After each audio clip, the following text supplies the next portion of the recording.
Everyone remembers the moment that broke them a little, and for Daniel, it was Christmas night, the kind of cold that seeps through your coat and settles in your chest, the kind that makes city lights feel farther away than ever. As he stood outside a small cafe decorated with fading fairy lights, holding a gift bag he'd bought with money he should have saved for groceries, Daniel had no idea this night would either destroy what little hope he had left, or completely change his life forever. Before the story goes any further, take a second. If stories about second chances, single parents, and unexpected love touch your heart, please like this video and subscribe to the channel. It helps us keep bringing you stories that matter. Now, let me tell you how one rejected single dad walked into Christmas alone, and walked out with a future he never dared to imagine. Daniel wasn't always this tired version of himself. Once, he was just a regular guy with plans, dreams, and a laugh that came easily. Then life did what it does best, it changed everything overnight. His wife, Emily, had been the light of their small apartment, the one who sang while cooking and kissed their son Noah's forehead every night. When illness took her far too young, Daniel didn't just lose his wife. He lost the rhythm of his life. Raising Noah alone wasn't something he'd planned, but it became his purpose. Every morning, Daniel woke up before sunrise, packing lunches, tying shoelaces, and pretending he wasn't exhausted. He worked long hours as a warehouse supervisor, lifting boxes by day and carrying grief by night. Noah was only 6, but he already understood more than any child should. He'd learned not to ask why Daddy stared at old photos. He'd learned to hug Daniel tighter on bad days. Years passed like this, quiet, heavy, and lonely. Friends stopped calling as often. Invitations faded. And Daniel told himself he was fine. Love, he believed, was something meant for other people now. But then, a co-worker named Mark noticed the silence around him. One lunch break, Mark casually mentioned a blind date. Daniel laughed it off at first. Who would want a widowed single dad with a kid and no free time? But Mark insisted. The woman's name was Clara. She worked in publishing, loved books, and, according to Mark, believed in giving people real chances. Daniel said no 3 times. On the 4th, Mark said something that stuck. "You're not betraying your past by living again." That sentence echoed in Daniel's mind for days. And when Christmas approached, a season already heavy with memories, Daniel finally agreed. Maybe because he was lonely. Maybe because he didn't want Noah to grow up seeing a father who'd given up on happiness. On Christmas Eve, Daniel tucked Noah into bed and promised he'd be back before midnight. Noah smiled sleepily and said, "I hope she's nice, Daddy." Daniel kissed his forehead and nodded, hoping he wouldn't come home feeling worse than before. The cafe was warm inside, smelling of cinnamon and coffee. Clara arrived 10 minutes late, elegant and composed, her coat expensive, her smile polite. They exchanged awkward greetings and sat down. At first, the conversation was fine: work, weather, harmless small talk. But as soon as Clara asked about his life, the mood shifted. Daniel didn't lie.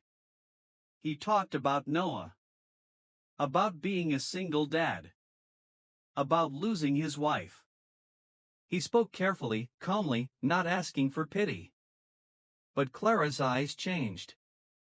Not cruel, just distant. Like she was already stepping back. She asked a few more questions, her tone growing colder. Finally, she set down her cup and sighed.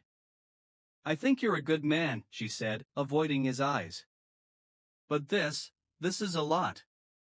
I don't think I'm ready for someone with so much responsibility." Daniel nodded slowly. He'd expected this. Still, it hurt in a quiet, humiliating way.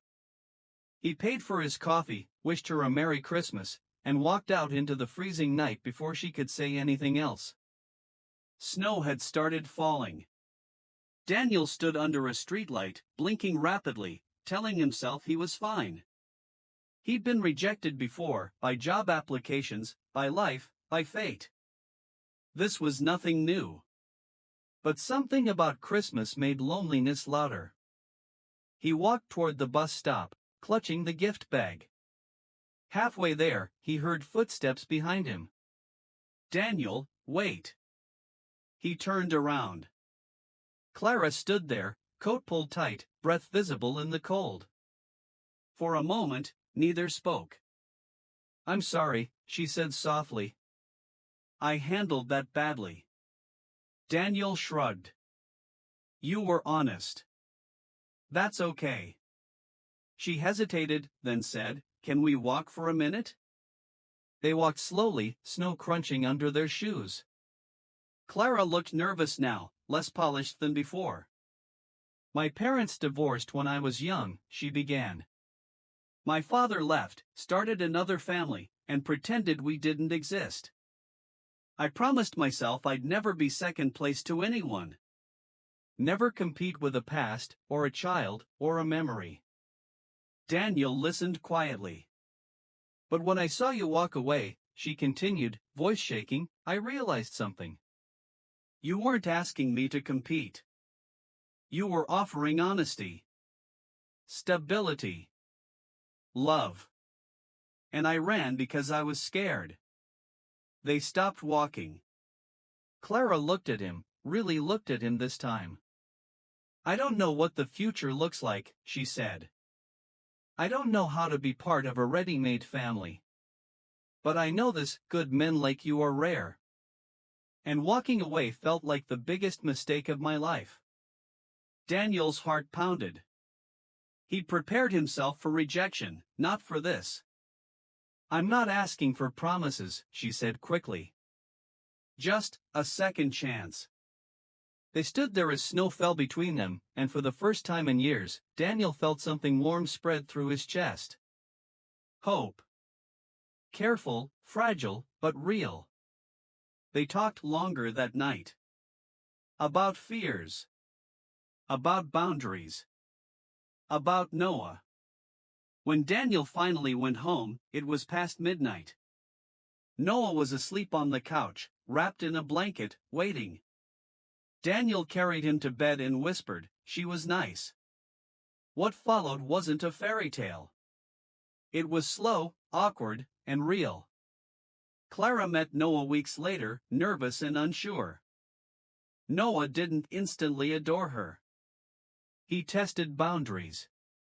Asked uncomfortable questions. Missed his mother. Clara learned patience. Daniel learned trust. There were arguments. Moments when Clara wondered if she was strong enough. Moments when Daniel pulled back, afraid of losing again. But every time, they chose to talk. To stay. To try. Years passed. One Christmas night, snow falling just like before, Daniel stood in their living room watching Noah, now a teenager, decorate the tree. Clara stepped beside him, holding a small box. Her hands were shaking. Daniel frowned. "What's that?" She took a breath, then dropped to one knee. His heart stopped. "Daniel," she said, tears in her eyes, "you showed me that love isn't about perfection. It's about choosing each other, even when it's hard. You didn't just let me into your life, you trusted me with your heart and your sons. So I'm done being scared." She opened the box. "Will you be my husband?" Daniel couldn't speak. Noah gasped. The room felt unreal. Then Daniel laughed, a deep, broken laugh filled with years of pain finally releasing. He nodded, pulled Clara up, and held her like he'd been holding back his whole life. "Yes," he whispered. 1,000 times yes. That night, Daniel realized something powerful. Rejection isn't always the end. Sometimes, it's the moment before everything changes. Sometimes, the door closes only so the right person can run after you and ask the question that changes your life forever. If this story moved you, reminded you not to give up, or made you believe in second chances, please like this video and subscribe to the channel. Your support keeps these stories alive. And remember, love doesn't always arrive when you're ready. Sometimes, it arrives when you think you've lost everything, and asks you to believe again.